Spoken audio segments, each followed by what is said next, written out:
आशारे रहीजिव कि Gopalpur Sambalpur rail line प्रकल्प Bhanjanagar bar association कार्यालय परिसर में आज गोपालपुर संबलपुर रेल लाइन दाबी नहीं एक बैठक होइथिला। बैठक में बार एसोसिएशन सभापति शैलेन्द्र नारायण साहू अध्यक्षता करथिले। संशोधित डीपीआर को तुरंत कार्यकारी करिबा, जमी अधिग्रहण कार्य को त्वरान्वित करिबा, उक्त प्रकल्प पई बजेट रे पर्याप्त अनुदान व्यवस्था करबा पई बैठक में विशेष भाव दाबी होइथिला। वरिष्ठ आईनजीवी doctor Sushant Tripathi, bar association संपादक राजेंद्र प्रधान कहिथिले जे स्थानीय विधायक प्रद्युम्न कुमार नायकों को प्रकल्प कार्य किभली अग्रगति हेब से नै अवगत करा जायछि। एनै से मुख्यमंत्री को जणाइबे बोली से प्रतिश्रुति दैछन्ति बोली संपादक कहिथिले।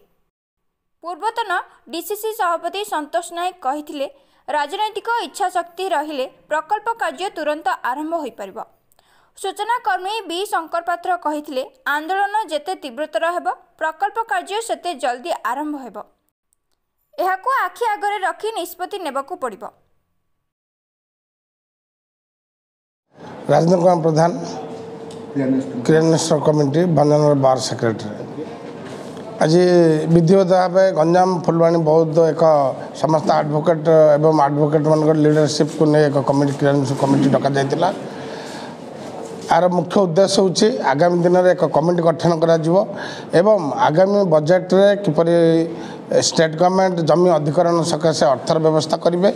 तत्संगे संगे राज्य सरकार केंद्र सरकार सह कथबार्ता करी सहानुभूतिक परिस्थिति रे जमी प्रथम बजेट रे जो आगामी बजेट 2024-25 रेलवे बजेट हम से बजेट रे आम जो अर्थदान मिनिमम 3-4 हजार कोटी टंका रखिए ताहले यह कार्यकारी होबार संभावना आगू निश्चय बढ़िबो।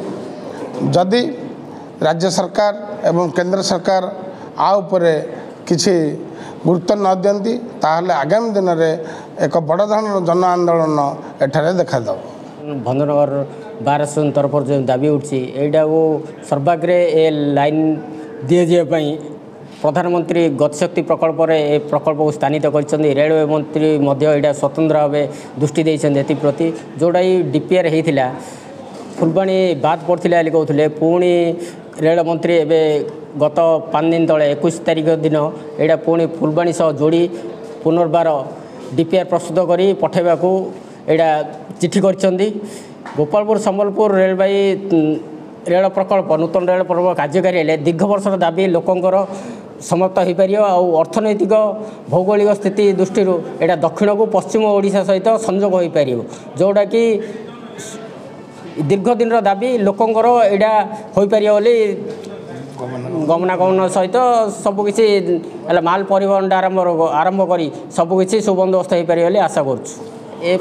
प्रकल्प निर्माण पर प्राथमिक पर्यायर जमी चिन्हट प्रक्रिया शेष हो सारी पर्याप्त परिमाण अर्थ जदि दिगला आगामी बजेट रे ताले जमी अधिग्रहण प्रक्रिया आरंभ हो बोली प्राक सूचना रही जहाँ केन्द्र में बीजेपी सरकार राज्य में बीजेपी सरकार जेहेतु ओडिशारू राज्यसभा को जाइए आमर रेलवे मंत्री अश्विनी वैष्णव ठारे आमर ब्रह्मपुर आस्का एमपी आ कंधमाल एमपी आ संबलपुर एमपी ए 4 जन एमपी सहित जोगाजोग करी आमे यथाशीघ्र रेल मंत्री को भेटू यही प्रकल्प स्वतंत्र दृष्टि देवा पर्याप्त अर्थ दाबी करूँ बोली आमर आशा रही।